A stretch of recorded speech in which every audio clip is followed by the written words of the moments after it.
कहानी की शुरुआत के नाम के एक लड़के से होती है जो स्टेशन पर अपनी ट्रेन का इंतजार कर रहा था और तभी उसकी नजर अपने बचपन के दोस्त केटो पर पड़ी। लेकिन इसके बावजूद भी उन्होंने आपस में कोई बात नहीं की। तभी अचानक एक शराबी गलती से रेलवे ट्रैक पर गिर गया और केटो तुरंत ही उसे बचाने के लिए कूद गया। लेकिन केटो के लिए उसे अकेले खींच पाना काफी मुश्किल था और इसीलिए उसने प्लेटफॉर्म पर खड़े सभी लोगों से मदद की गुहार लगाई। यहाँ तक कि उसने के का नाम लेकर उसे बुलाया, लेकिन वहाँ मौजूद लोगों में से कोई भी उसकी मदद के लिए आगे नहीं आया। लेकिन इसके बावजूद केटो ने अकेले ही उस शराबी को वापस प्लेटफॉर्म पर चढ़ा दिया और ठीक उसी समय एक ट्रेन तेजी से उसकी तरफ बढ़ रही थी। ये देखकर के तुरंत ही अपने दोस्त की मदद करने के लिए भागा और केटो को ऊपर खींचने के चक्कर में वो भी ट्रैक पर गिर गया, जिसके कुछ ही सेकंड बाद उस ट्रेन ने उन्हें कुचल दिया। वो दोनों ही अपनी मौत को अपना चुके थे, पर अचानक उन दोनों की आंख एक सफेद कमरे में खुली जहाँ कुछ लोग पहले से ही मौजूद थे और इसी के साथ उस कमरे में काले रंग की एक बड़ी सी बॉल भी पड़ी हुई थी।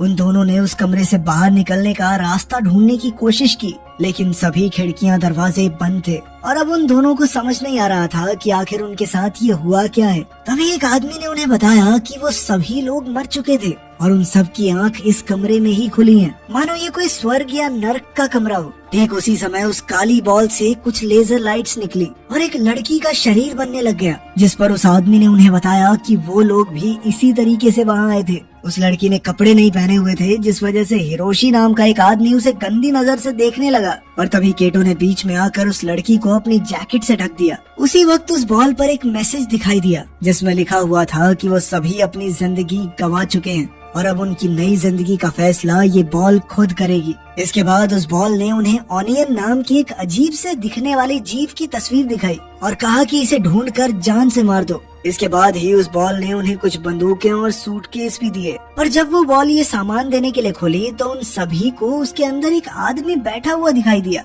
जो उस वक्त होश में नहीं था। सभी सूटकेसेस में उनके नाम लिखे हुए थे, जिनके अंदर कुछ खास सूट्स मौजूद थे, पर किशिमोटो नाम की उस लड़की के अलावा किसी में भी वो सूट पहनने की हिम्मत नहीं थी और उस बेचारी को भी सूट मजबूरी में पहनना पड़ा क्योंकि वो बिना कपड़ों के यहाँ आई थी। तभी के की नजर निशी पर पड़ी, जिसने पहले ही वो सूट पहना हुआ था। सभी लोग अपनी बंदूकों की जांच में लगे हुए थे। तभी सुजुकी का कहना था कि हो सकता है हमें हॉस्पिटल ले जाया गया हो और फिर दवाई दी हो, उसी की वजह से हमें अजीबोगरीब चीजें दिख रही हैं। पर तभी उसकी नजर उस बॉल के ऊपर लगे हुए टाइमर पर पड़ी, जिसके बाद उन सभी का शरीर अचानक गायब होने लग गया और कुछ ही सेकंड बाद अब वो उस कमरे से बाहर एक रोड पर खड़े हुए थे।